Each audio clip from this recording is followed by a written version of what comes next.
Hello friends, welcome back to my channel. In this video tutorial, I will show you how to fix the ISL game controller or gamepad not working error on PC. So the very first method is to restart your PC. For that, click on the Windows icon over here. Now click on power and then select restart. So this will restart your PC. Once your PC restarts, check if gamepad or controller is working or not. If not, next method is to enable or disable Steam input. So for that, go to Steam, under library section, select your game. Now right click on it, click on properties, click on controller, and here you have to select enable Steam input and then check if gamepad or controller is working or not. If not, again come back, select disable Steam input and then check if the gamepad is working.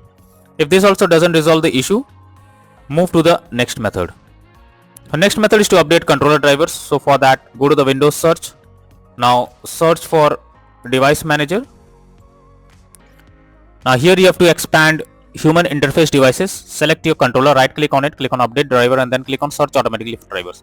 So this will check and update your controller drivers. Once done, restart your PC and then check whether controller is working or not.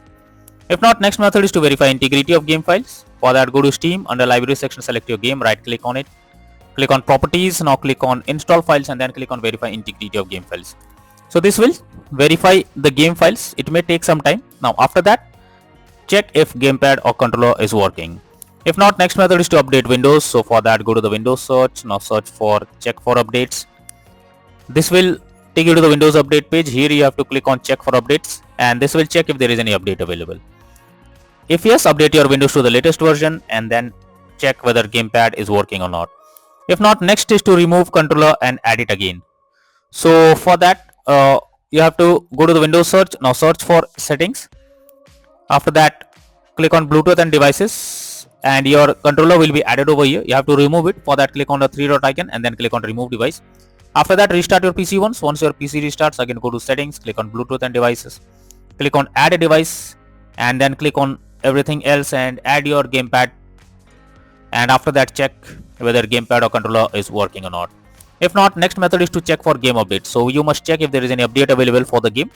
After updating the game, try to launch the game again and check if it's working. So go to Steam and under library section, select your game and here you can see that there is an update option available.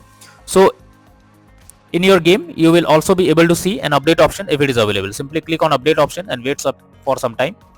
After the game is updated, now try to launch the game and then check if gamepad or controller is working or not. If not, you can also install DS4 Windows tool. For that, you have to search for DS4 Windows tool in Google, or you can also open the link that I have already provided in the description. Just copy and paste it in your browser. Now once the website opens, click on the download option. This will take you to the next page. From here you have to select the DS4 Windows tool and after that you have to download it. Once you download it, install it on your PC. After installing, connect your controller and update it. After that, launch the ISL game and then check for the error whether the issue is resolved or not. So that's all for now in this video. Thank you.